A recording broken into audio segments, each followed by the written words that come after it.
This episode of Harvey Brownstone Interviews is brought to you by the Harvey Brownstone Talk Show Blend Coffee, available at hollywoodblends.com. Everyone's saying it's the best coffee they've ever tasted. Why not give it a try and see for yourself? Hello, everyone. I'm Harvey Brownstone, and today's guest is a highly popular and beloved singer-songwriter who became a worldwide sensation at the age of 10 years old when she dazzled television audiences in 2010 with her beautiful, angelic voice on season 5 of America's Got Talent. Since then, she's had a phenomenal multi-gold and platinum career with 9 studio albums, 8 of which went to number 1, 3 number 1 live albums and DVDs, 30 top 20 singles, 3 highly acclaimed PBS concert specials, and 3 EPs, including her latest EP just released entitled Solla. She's performed with some of the biggest names in music, including David Foster, Placido Domingo, Tony Bennett, Barbra Streisand, José Carreras, Andrea Bocelli, and many more. She has had many firsts in her spectacular career. She was the youngest top 10 debut artist in US history, as well as being the youngest top 5 debut artist in the history of the UK. And she holds the record for being the youngest platinum-selling solo recording artist in history. Her albums have been on the Billboard charts for a cumulative total of well over 500 weeks. She's performed at the top concert venues in the world, and she's also the youngest person ever to give a solo concert at Lincoln Center in New York City. And now, at the age of 24, our guest has moved well beyond her life as a child prodigy and has evolved into a mature singer-songwriter expressing her unique brand of creativity and artistry by telling her truth musically, both recently by collaborating with Smash Mouth's founding member and principal songwriter Greg Camp, who produced her most recent EP, Solla. Throughout her career, music critics from around the world have been falling over themselves searching for the appropriate superlatives to describe our guest's amazing voice, using words like magical, miraculous, flawless, celestial, superhuman, angelic. But I think Gia Tolentino of the New Yorker magazine said it best when she described our guest's voice as supernaturally blissful. And I couldn't agree more. I'm delighted to welcome the superstar herself, Jackie Evancho, to our show. Jackie, thank you so much for being here. Thank you for having me. That was an introduction. You deserve it, my dear. I read that you first realized you could sing well when you saw the movie musical Phantom of the Opera and realized you could sing those Andrew Lloyd Webber songs. Is that right? Kind of. That's when I realized that I love singing. It took me a long time to realize that I was good at it. And it's funny because I was doing concerts and I was, touring all over the place after America's Got Talent. And, I'm still kind of like, this is weird. I wonder why people want to see me sing. And then it wasn't until I moved to New York that I really realized that, I'm kind of good at what I do. Well, you actually came to the attention of superstar music producer David Foster even before you auditioned for America's Got Talent. How did he find out about you? Well, we actually found out about him first. My mom, she was, hunting all over the place, all across the East Coast to try to find opportunities for me, per my request. And she found his Hitman tour, and it was a competition he was doing. And, we tried to be a part of it. And of course, yet again, I didn't win. But as I said in the past, not winning seems to work out for me. So that's for sure. That's for sure. But when you hear someone, even as a child, when you heard someone like David Foster speaking the way he did about your voice, didn't that sink in that you realized you were really very special? Honestly, no, because in my mind, it was just somebody being extra nice to me. Like no one's going to say to your face, you're not good. So it just didn't click for me for some reason. It does now. Except that in show business, people are told all the time that they're no good. You know that. That's very true. That's very true. I've had it. Well, a lot of people may not know that you actually auditioned for America's Got Talent twice before they accepted you as a contestant in 2010. What in the world took them so long to figure out how well you could sing? I don't know. I guess that it just wasn't my time. Because I had gone to them in person twice.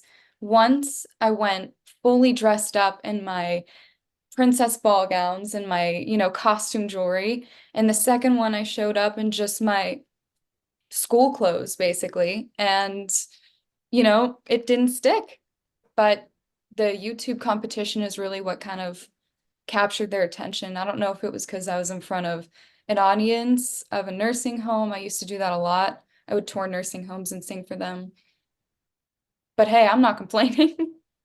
No, that audition was something that I don't think I'll ever forget. And it's still one of the most viewed auditions on YouTube. Now, of course, we all remember only too clearly the night of the finale of America's Got Talent. You sang Time to Say Goodbye with the fabulous Sarah Brightman, which was unforgettable. Were you aware of how shocked and upset the whole world was when you didn't win? You ended up in second place. Did you get it? No, I guess whenever it happened, it was just kind of like, oh well, and I assumed that everybody else kind of felt the same way. And, I was 10 years old, so I'm not really surfing the web, seeing what people are saying. But especially because I was so fond of Michael Grimm, who won that season. And he was such a sweetheart, and I thought he was so talented that it made sense to me. And I think it still does. But yeah, again, it's just everything was happening how it was supposed to happen. And I couldn't complain.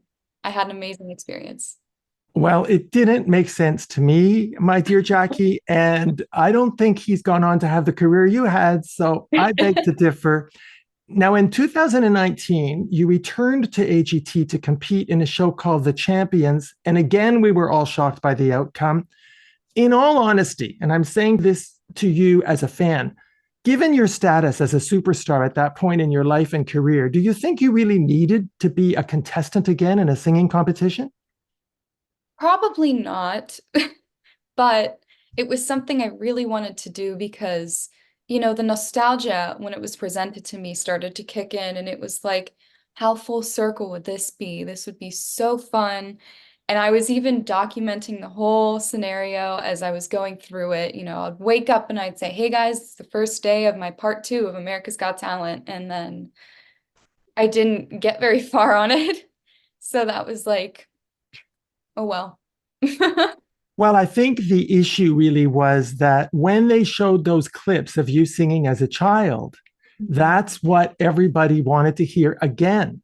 And I Mhm. think it's been a major challenge for those of us who've loved you since you were 10 years old. You're not that child anymore. You're not singing in that same style anymore. You've evolved, you've matured. And I think that it did you a disservice simply because you sing differently now and you need to be seen differently now. Does that make sense? Oh, it does, of course. But at the time, I was still singing classical. My voice had matured in a big way.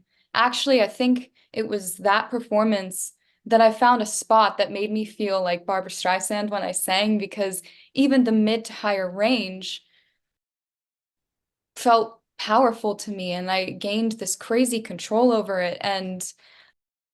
But I was still singing classical, like I was singing Music of the Night and Somewhere. I just think that they were surprised because my voice had matured.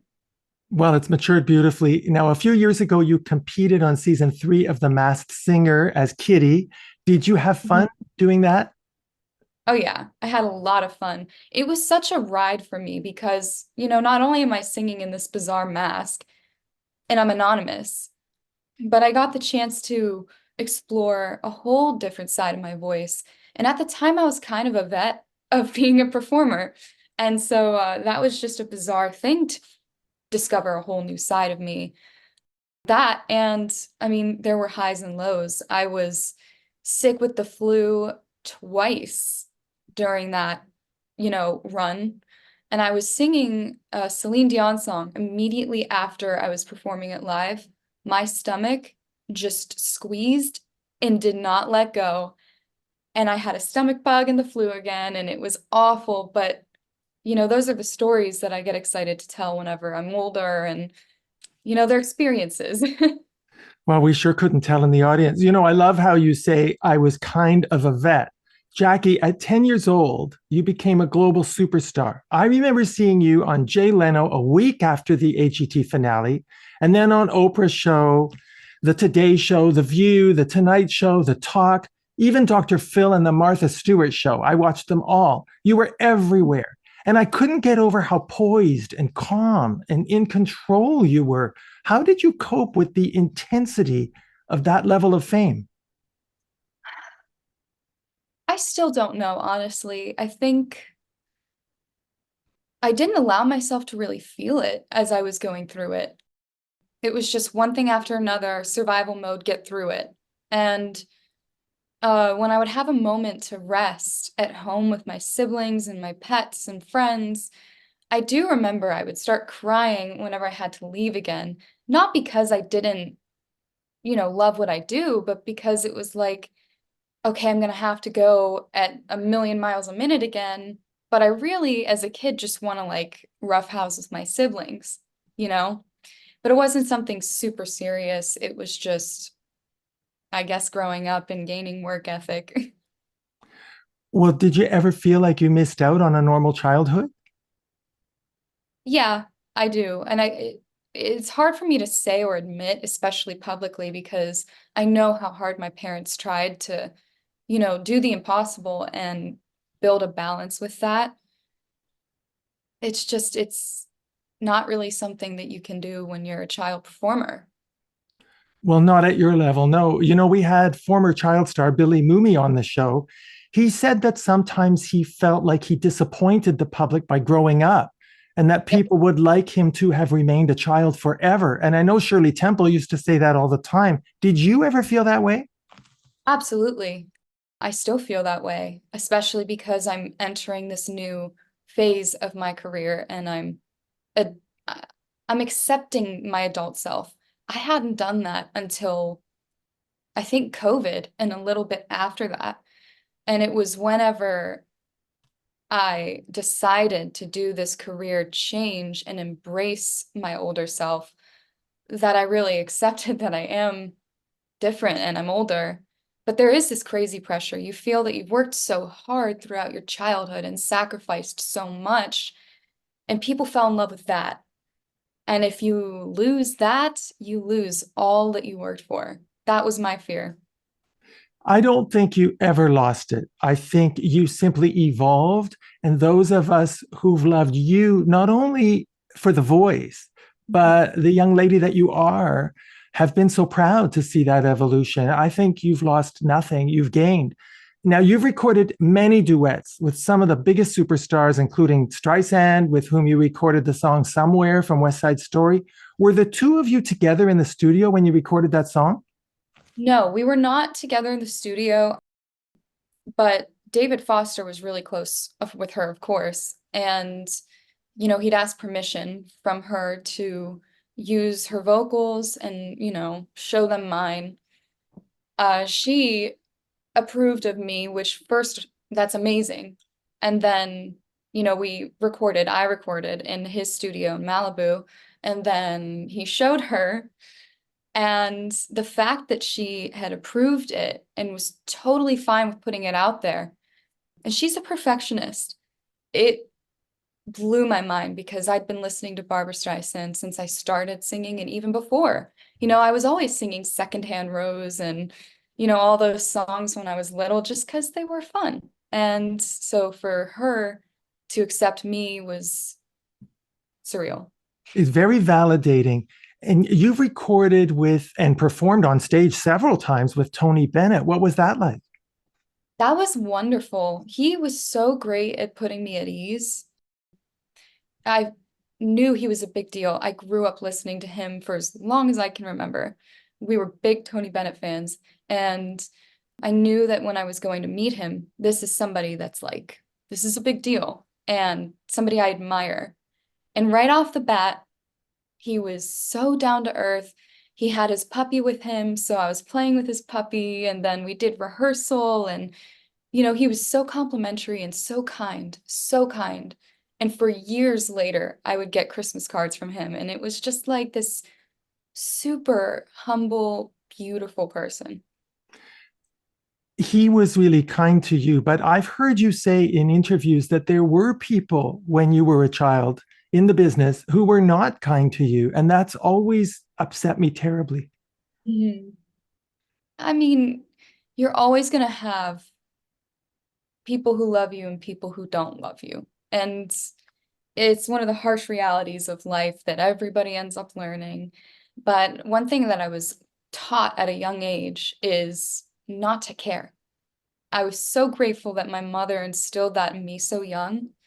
So whenever stuff like that happened, unless it was to my face, because I have this thing where I start crying at conflict, unless it was to my face, it didn't bother me. Well, I don't know how anybody could be mean to you or abusive or exploitative. Is there anyone you haven't yet sung a duet with that you would like to sing with?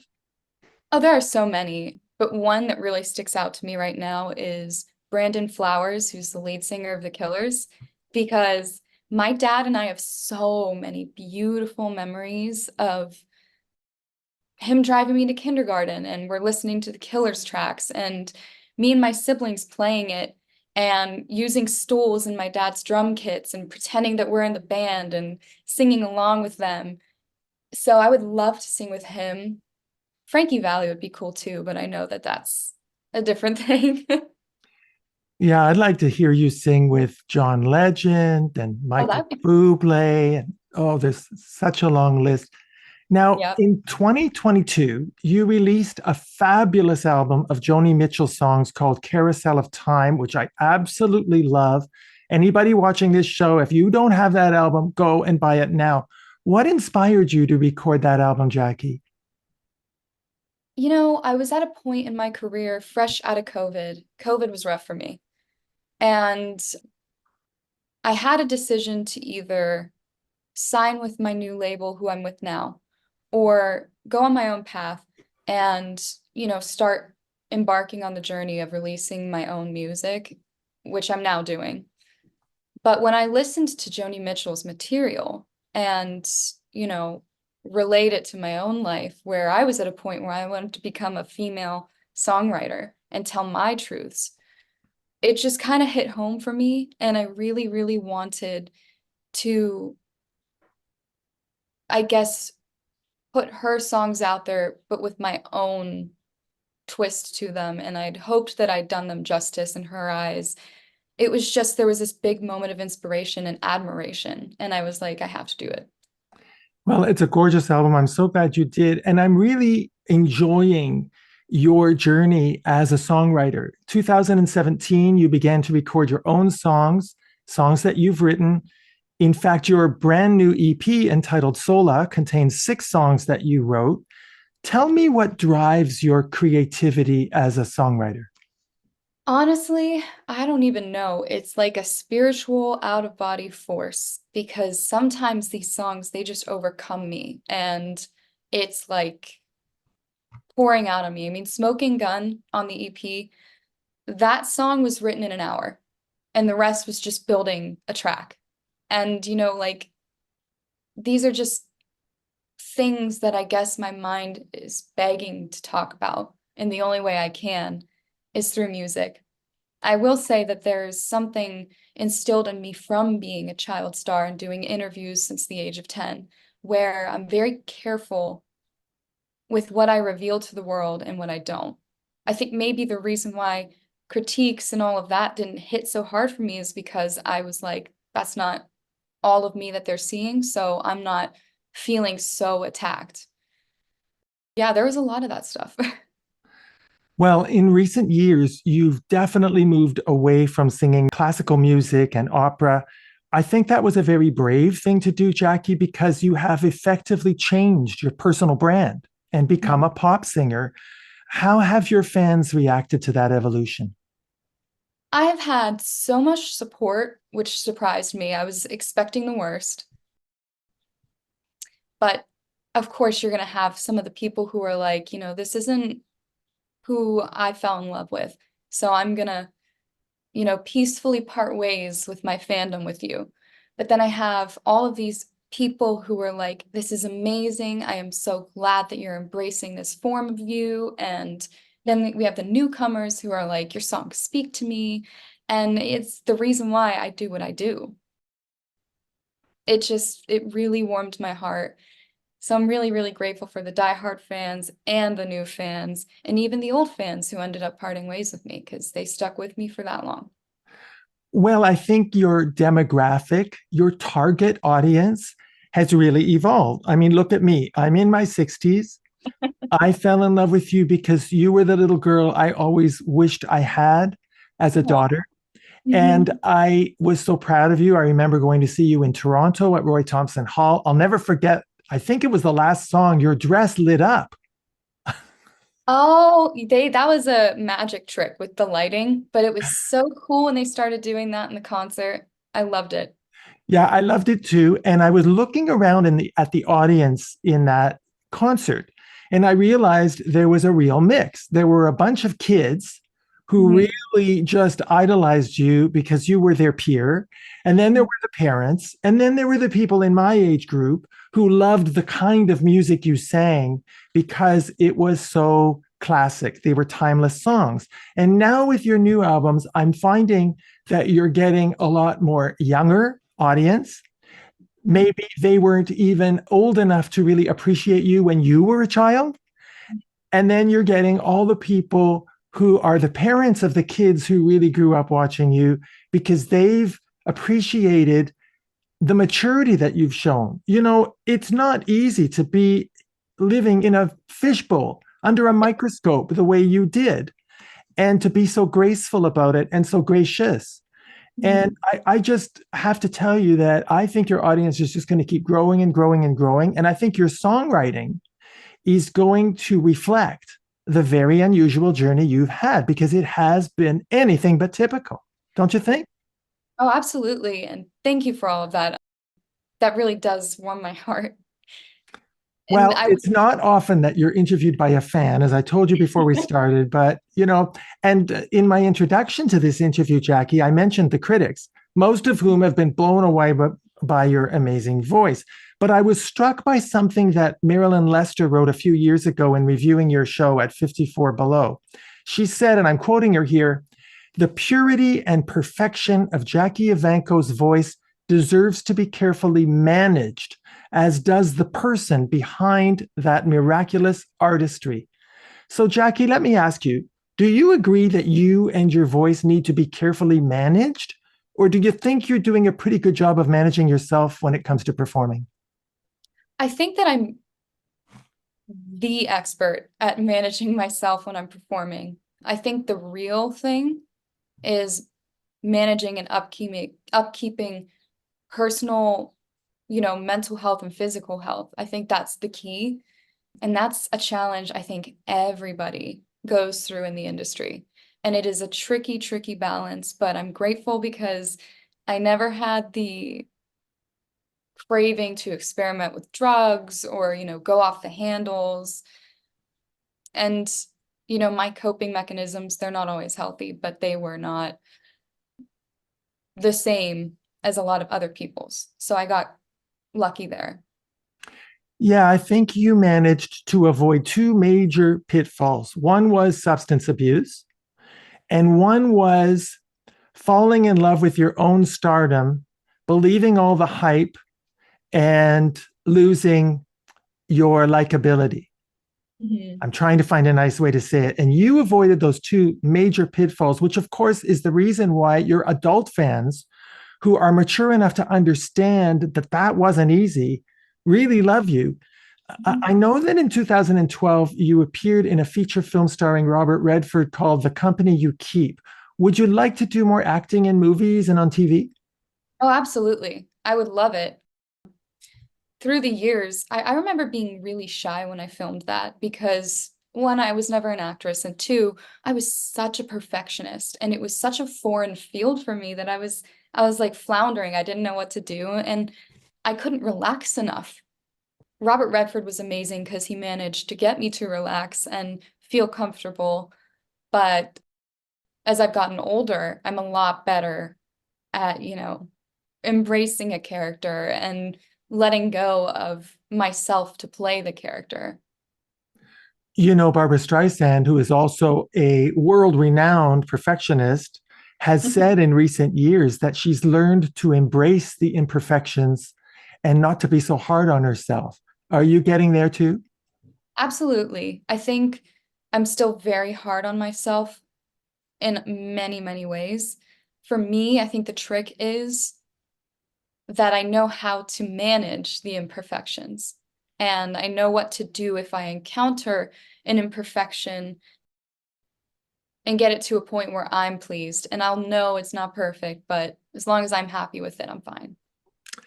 Well, Jackie, no interview with you would be complete, at least not an interview with me, unless I take a moment to acknowledge and recognize that you've done a lot of work and performed many times for charities to promote important social causes, including animal welfare, cancer research, organ transplants, UNICEF, the fight against Parkinson's disease, domestic violence, the campaign to supply hearing aids to people in need, LGBTQ rights. You performed in Hiroshima, Japan at the Peace for World concert. You performed for the One Drop Foundation in support of their mission to provide worldwide access to clean water. You've supported the teaching of music and art in public schools. And Jackie, I'm just touching the surface. That's just a few of the things you've done for charity. And I just want to thank you publicly for your volunteerism, for your activism to help make the world a better place. Thank you for everything you do, Jackie. Of course, you don't have to thank me. I feel like it's my duty as a human to try to help. That's why I'm a musician too. I want people to feel like they are not alone, and I hear them, and I hope that I can, soothe some of their pains, whether it's physical or mental. And, a big lover of love, basically. I know that sounds cliche, but, I feel like we do need more of it. And, if I can help in any way, whether it's donating, performing, going to shelters and actually doing the actual hands-on stuff, I want to do what I can. Well, that's being a huge role model, not just a humanitarian. And there isn't enough of that in this industry. And I do believe I need to thank you. And of course, very close to your heart is the work you've done on behalf of the transgender community, inspired by your dear sister, Juliet. In 2017, you starred in a TV special called Growing Up Evancho, focusing on your family life and the family's advocacy for transgender rights. How is Juliet doing?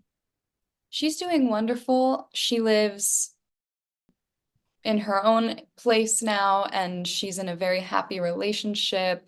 And, she's thriving. She's really just living the life I think she always hoped to live. And yes, she's a little less in the public eye, but I think it's doing her some good. And she's just growing into the woman she's always wanted to be, and that makes me more than happy for her. Please give her my love. I will. Now, Jackie, as you know, in 2016, you faced enormous public pressure from both political parties when you agreed to sing the national anthem at the inauguration of President Donald Trump.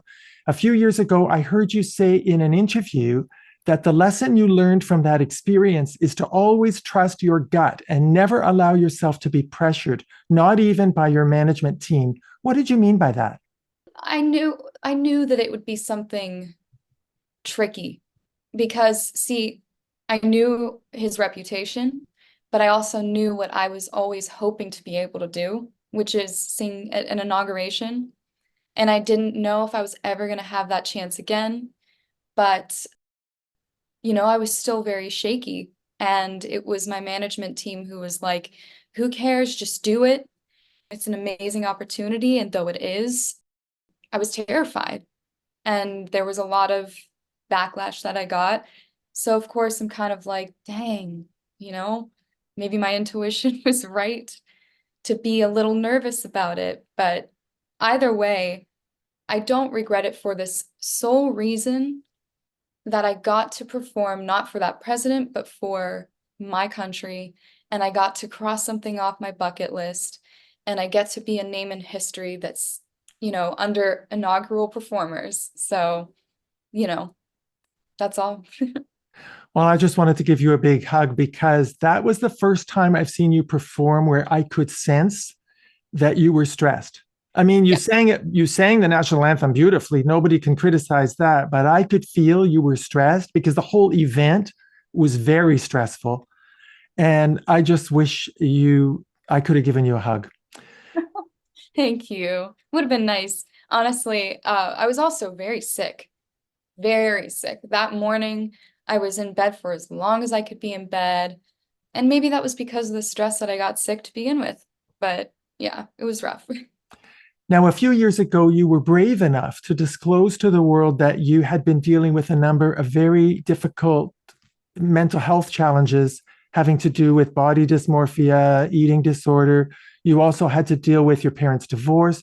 How are you doing now, Jackie? How are you feeling? Um, it's still a journey. With that stuff, I think I'm in a stable place.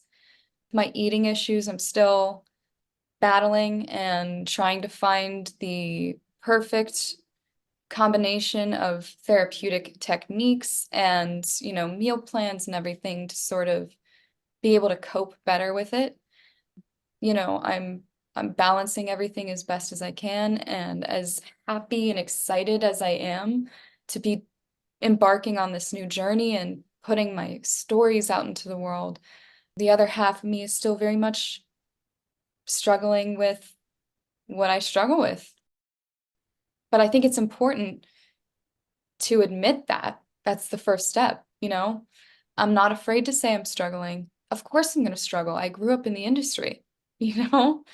And yeah, I didn't have a public freak out, but it's kind of like impossible to go through this whole thing and not have a normal childhood and to be faced with these adult scenarios when you're a child and be put in dangerous positions and, all of that stuff and not have some form of aftermath. Absolutely. I hope you know, Jackie, how much love there is around you from your millions of fans all over the world, how much joy your music has brought to all of us. Do you allow yourself to absorb all of that love and really let it sink in? Oh, absolutely. Absolutely.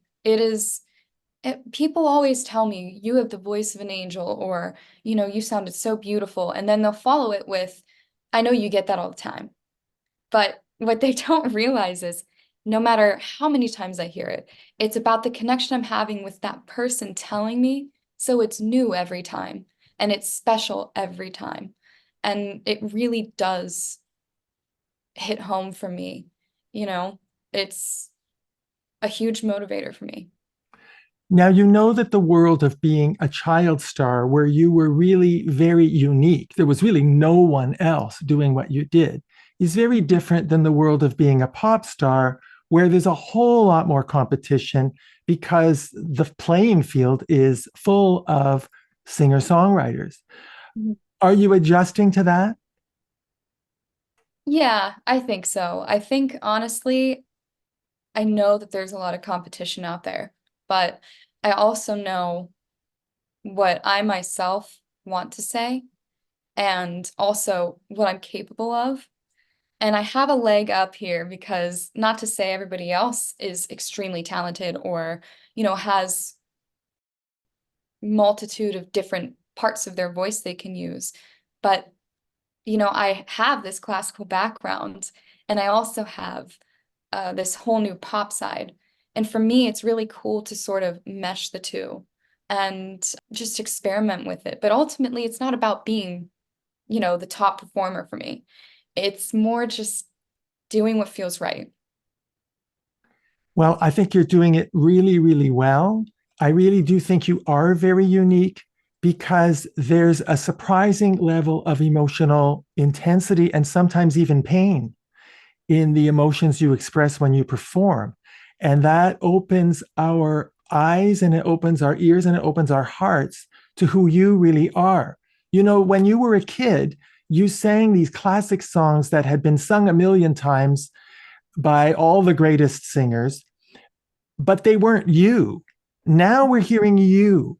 And I hope you never lose sight of the fact that you are now sharing your heart, your soul, your dreams, your disappointments with your audience through your music. I hope that you find it therapeutic to know that we're with you. We love you.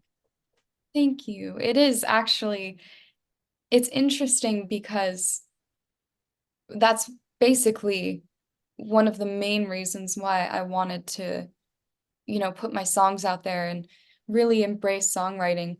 I struggle to verbally talk about the things that pain me, that I've been through or witnessed, or, all of that. But something I was able to do is speak through music. And until and even after I'm able to, have a conversation about it, it's always going to be music that gives me the courage and the strength to really put it out there. And it means the world to me that people see me and they see who I really am. And, they're not looking at me as this girl who's like, what are you crying about? You've had such a perfect life.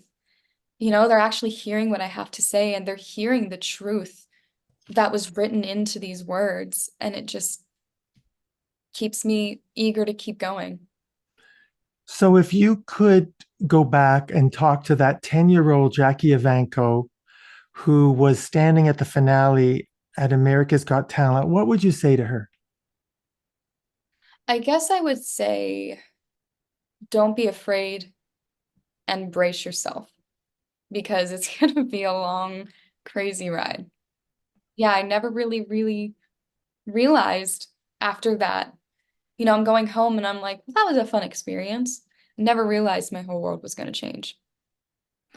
Well, you changed your world, you changed ours, you changed history. It's been such a pleasure meeting you, Jackie. I know how incredibly busy you are. I really appreciate you taking the time to appear on our show. Thank you so much. Thank you. Thank you very much. It was lovely to meet you. Our guest has been music superstar Jackie Evancho, whose latest EP entitled Solla is now available on all major music streaming platforms. To learn more about Jackie, her concert schedule, and everything that's happening, please go to her official website, jackieevancho.com. My name is Harvey Brownstone. Thank you all for joining us. See you next time. Thank you to my producer, Steve Silver, my managers, Rick Marcelli and Robin Bragg Marcelli at the Marcelli Company in Hollywood, my director of programming, Robert Monaghan, my PR directors, Eileen Shapiro and Jimmy Starr, and my entire team at the XPTV1 network in the UK. Thanks for watching. Be sure to check out all the great interviews on the Harvey Brownstone Interviews YouTube channel. Don't forget to subscribe and ring the bell to be notified when new videos are posted.